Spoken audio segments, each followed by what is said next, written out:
हमें समझना होगा कि दुख कई स्तरों पर होता है। किसी के किसी करीबी की कहीं मौत हो तो उन्हें महसूस होगा, क्योंकि शरीर में एक तरह की प्रक्रिया होती है, क्योंकि आपके माता पिता ही इस शरीर का आधार हैं। आप में और उनमें यादों का एक बहुत गहरा संबंध है।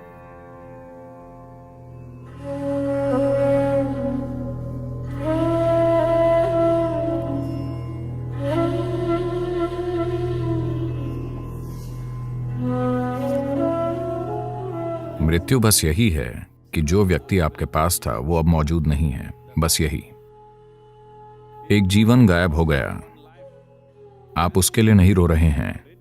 बात बस इतनी है कि एक व्यक्ति जो आपके लिए कोलाज का एक हिस्सा था अब मौजूद नहीं है, इसलिए ये आपके जीवन में एक खाली जगह छोड़ देता है। वो आपके कितने करीब थे उसके मुताबिक ये आपके जीवन में उतनी बड़ी खाली जगह छोड़ देता है। तो आप किसी व्यक्ति की मृत्यु से नहीं जूझ रहे हैं, आप उस खाली जगह से जूझ रहे हैं जो वो आपके जीवन में छोड़ गए हैं। मान लीजिए दूर का रिश्तेदार या कोई दोस्त, एक परिचित व्यक्ति मर जाए तो आपको 1 घंटे तक बुरा महसूस होगा, फिर आप ठीक हो जाएंगे। पर आपका बहुत करीबी और प्रिय इंसान चल बसे तो वो एक बड़ी खाली जगह छोड़ के गए हैं। समस्या ये है कि आप ये खाली जगह भरना चाहते हैं जो आप में है। इस खाली जगह की वजह है, अब जो मैं कहूंगा वो उस स्थिति में मौजूद लोगों को बेरहमी लग सकती है, पर यह समझना जरूरी है।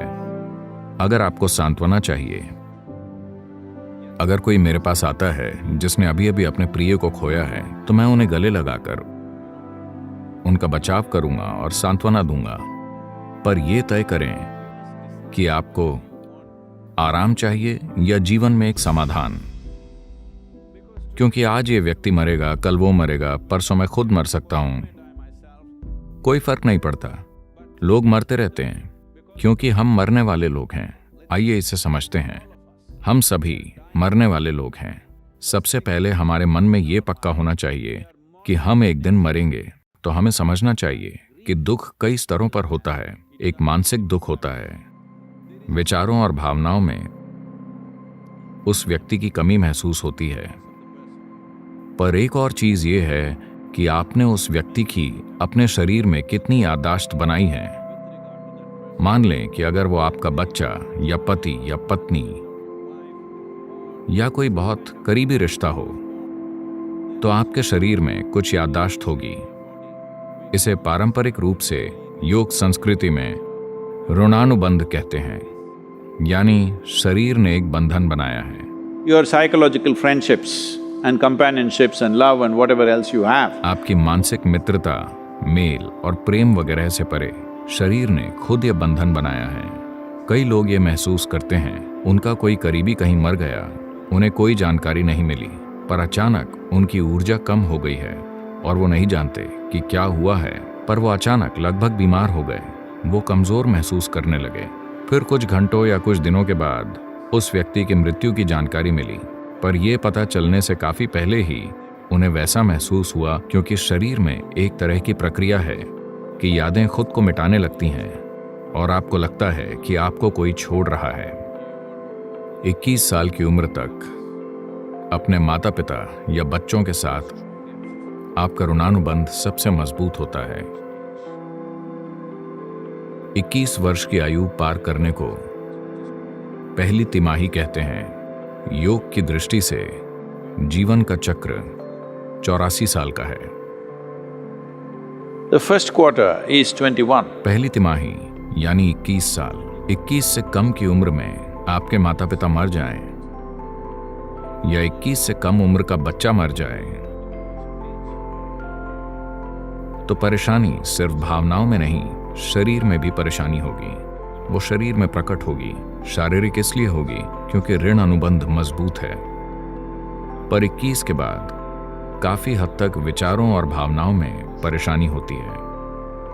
ऋण अनुबंध से हमारा मतलब है कि आपकी भावनात्मक या मानसिक परेशानी अलग चीज है। ऋण अनुबंध यानी शरीर की यादें।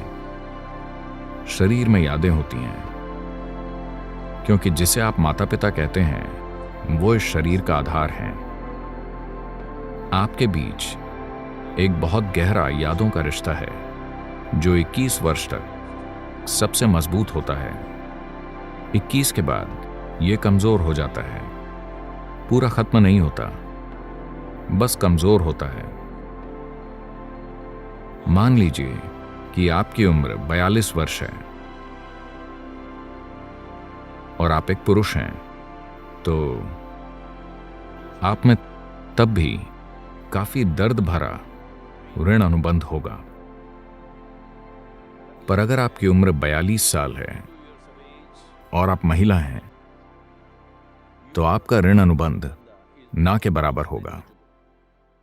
बिल्कुल गायब नहीं होगा, पर बहुत कम होगा।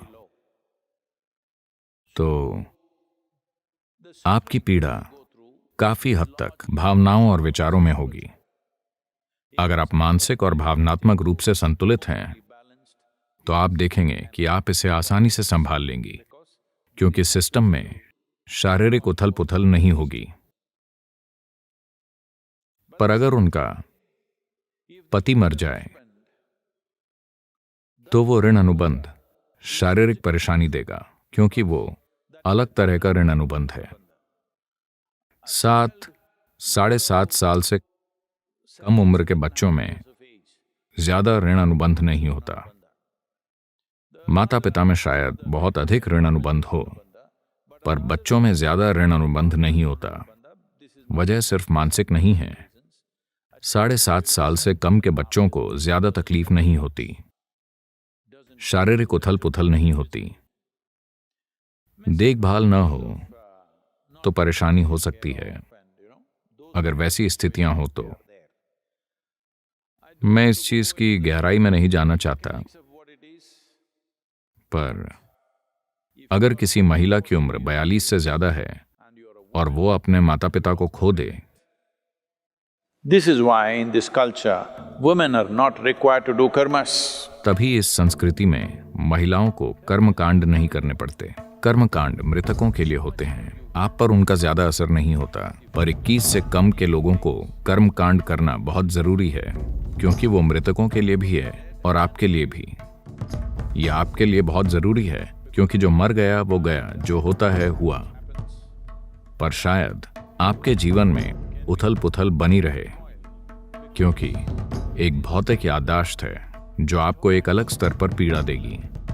भले ही आप मानसिक और भावनात्मक रूप से संतुलित हों, फिर भी आपके अंदर एक दर्द बना ही रहेगा।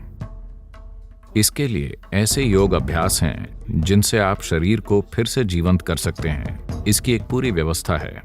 हमने योग केंद्र में इसे बहुत जीवंत रखा है। जो लोग अपने प्रियजन को खो देते हैं, उनकी भौतिक याददाश्त को हम कुछ प्रक्रियाएं करके दूर करते हैं। शारीरिक याददाश्त दूर होने के बाद मानसिक पीड़ा को लोग काफी आसानी से संभाल पाते हैं। अगर आप शारीरिक रूप से कुछ कर ना पाएं, तो मृतक के लिए कर्म और क्रिया कैसे करें? सबसे सरल चीज है 3 दिन की साधना करना, क्योंकि ये अपने अंदर की जा सकती है। एक उम्र के बाद ये काफी हद तक मृतकों के लिए ही होती है, पर आप में भी उनका एक तत्व है जो पूरी तरह नहीं जाता। हमारा शरीर उस वंश की जानकारी से कभी भी पूरी तरह मुक्त नहीं होता जो हमें माता पिता से मिली है। उससे परे जाने का एक तरीका है, पर हम पूरी तरह आजाद नहीं हैं। भौतिक शरीर एक खास तरह से काम करता है। तो बस 3 दिन तक अलग रहना और साधना करना। अगर आप और कुछ नहीं जानते, तो बस महामंत्र ओम नमः शिवाय का 3 दिन जितना हो सके उतनी तीव्रता से जाप करें। आप दिन में कम से कम 4.5 घंटे ऐसा करें, तो परेशान होने की जरूरत नहीं है, क्योंकि दूर रहना अच्छा है। वो एक संवेदनशील समय होता है। पर अब मृत्यु और अंतिम संस्कार, मृत्यु के बाद की चीजें एक सामाजिक बकवास बन गई हैं। लोग घर पर आते हैं, आपको उन्हें कुछ खिलाना या पिलाना पड़ता है। पश्चिमी देशों में ये एक बड़ी बात हो गई है। भारत में भी ऐसी चीजें हो रही हैं। बेहतर यही होगा कि आप समाज की बकवास से दूर होकर कुछ समय अकेले रहें। जब आपके जीवन से कोई महत्वपूर्ण व्यक्ति चला जाए, तो ये जरूरी है कि आप सामाजिक चीजों से खुद को बहलाने के बजाय अकेले रहकर अपने साथ कुछ करें। ये सामाजिक चीजें हैं, लोगों का दुख संभालने का तरीका है। मूवी देखना, किताब पढ़ना या फिर टीवी देखना। दिल बहलाने की कोशिश ना करें। हमें अपने अंदर की परेशानियों का सामना करना चाहिए। अपना ध्यान भटकाने की कोशिश न करें। ध्यान भटकाना समाधान नहीं है।